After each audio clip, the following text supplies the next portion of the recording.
அருமையான ஒரு டேஸ்ட்டில் தாங்க பிரியாணி செய்ய போகிறோம். அது எப்படி செய்யுது பார்க்கலாம் வாங்க. பிரியாணின்னா பிரியாணி, அது இது பிரியாணின்னு சொல்லுவீங்க. 100 கிராம் பூண்டு, 10 பல்லு முந்திரி, 75 கிராம் இஞ்சி, 25 கிராமு அதாவது 1/4 லிட்டரு தயிர். நல்லா நைஸாக ஆட்டிக்கலாங்க. தயிர் கொஞ்சம் கூடவே கூட போட்டுக்கோங்க, உங்களுக்கு விருப்பம்னா. நல்லாயிருக்கும். ரொம்ப அருமையான ஒரு டேஸ்ட்டில் நம்ம இப்போ வந்து செஞ்சு சாப்பிட்டு பாருங்களேன்.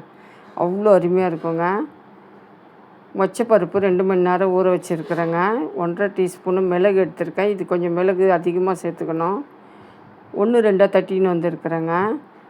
அதை வந்து 1/2 கிலோ கறி எடுத்துருக்குறேங்க. நான் 1 கிலோ ரைஸ் எடுத்திருக்கேன். 1/2 டீஸ்பூன் தனி மிளகாத்தூள், 1/4 டீஸ்பூனு தட்டி வச்ச மிளகு, ஆட்டி வச்ச இஞ்சி பூண்டு பேஸ்ட்டு ஒரு 1/4 பாகம், இதை ஊற்றி தேவையான உப்பு சேர்த்து நல்லா கிளறி விட்டுக்கலாங்க. ரொம்ப அருமையான ஒரு டேஸ்ட்டில் தான். இந்த மாதிரி ஸ்டைலில் செஞ்சு பாருங்கள். ரொம்ப நல்லாயிருக்கும் இந்த மாதிரி செஞ்சால். அதாவது இந்த தயிரில் வர தண்ணி, நம்ம தண்ணி அதிகமாக ஊற்ற மாட்டோம். 1 டம்ளர் தண்ணி தான் வச்சுருக்குறோம். அதை ஊற்றி கறிக்கு ஏற்ற மாதிரி நீங்கள் விசில் விட்டு எடுத்துக்கோங்க.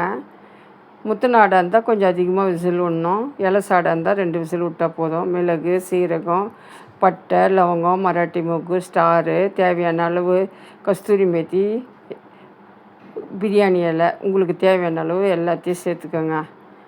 அதாவது 1 கைப்பிடி அளவு வெங்காயம் நல்லா ரோஸ்ட் ஆகட்டுங்க. மீதி வெங்காயத்தை அப்புறமா சேர்த்துப்போம். மீதி வெங்காயத்தை அப்புறமா சேர்த்து நல்லா ரோஸ்ட்டாக மூடி வச்சா ரோஸ்ட் ஆகிடுங்க. ஒரு 8 பல் பச்சை மிளகாயை போட்டு நல்லா வதக்கி விட்டுக்கலாங்க. வதக்கி விட்டு ரெட்டாக ஆயிடுச்சு பாருங்கள். அந்த மாதிரி ரெட்டாக வந்ததும் நம்ம வந்து இஞ்சி பூண்டு பேலன்ஸ் இருக்குது இல்லையா, அதை நம்ம ஊற்றிப்போங்க. அது எண்ணெய் பிரிய நல்லா வதங்கணுங்க. எண்ணெய் பிரிய வதங்கின பிறகு தான் நம்ம வந்து மற்ற பொருட்களை சேர்க்கணும். வதங்கட்டுங்க. இப்போ நம்ம வந்து ஊற வச்ச மொச்சையை தண்ணி எடுத்து க்ளீனாக அந்த எண்ணெயில் நல்லா வதக்கணுங்க. நல்லா வதக்கின பிறகு தான் அந்த மொச்சை வந்து பிரியாது, ஒன்றோட ஒன்று வெந்துட்டால் குழையாதுங்க. எண்ணெயில் வதக்கிட்டோம்னா நீங்கள் வேணும்னா ட்ரை பண்ணி பாருங்களேன். ரொம்ப நல்லாயிருக்கும். அப்புறம் வேக வச்ச கறியை நம்ம போடுவோங்க. 1/2 கிலோ கறி வந்து வெந்துட்டால் 1 கிலோ கறி ஆகிடுங்க. அப்போ நம்ம 1 கிலோ ரைஸ் போடும்போது கரெக்டாக மேனேஜ் ஆகுங்க. எப்போவுமே 1 கிலோ ரைஸ்க்கு நீங்கள் 1/2 கிலோ கறி போட்டிங்கன்னா ரொம்ப நல்லா டேஸ்ட்டாக இருக்கும். வேக வச்ச தண்ணி நான் அளந்து ஊற்றியிருக்கேன். 1 கிளாஸ் அரிசிக்கு 2 கிளாஸ் தண்ணி வைங்க. தேவையான உப்பு சேர்த்துக்கலாம். தேங்காய் பால், 1 தேங்காவை நான் பால் எடுத்து வச்சுருக்கேன். அதையும் ஊற்றிட்டு கொதிக்கட்டுங்க. மொச்சைக்கும் சேர்த்து தண்ணி வைக்கணுங்க. 150 கிராம் மொச்சை போட்டிருக்கிறேன். அதுக்கு ஒரு 150 கிராம் தண்ணி எக்ஸ்ட்ரா வைக்கணுங்க. அப்போ தான் மேனேஜ் ஆகும். தண்ணி கரெக்டாக உக்காரும். மொச்சப்பருப்பு வந்து அப்சர்வ் பண்ணுங்க தண்ணியை, அதுக்கும் சேர்த்து வைக்கணுங்க தண்ணி. பாருங்கள், நல்லா ஊறணும் ரைஸு. நல்லா ஊறுனா பலன்னு வருங்க.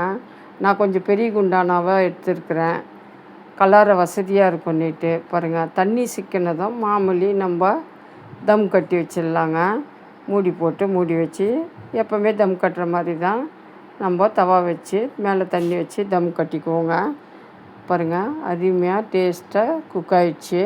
மேலே கொத்தமல்லி தழையும் புதினா தழையும் தூவி கிளறி விட்டுக்கலாங்க. நம்ம சேனலை இதுவரையிலும் ஃபாலோ பண்ணிக்கலாம், ஃபாலோ பண்ணிக்கோங்க.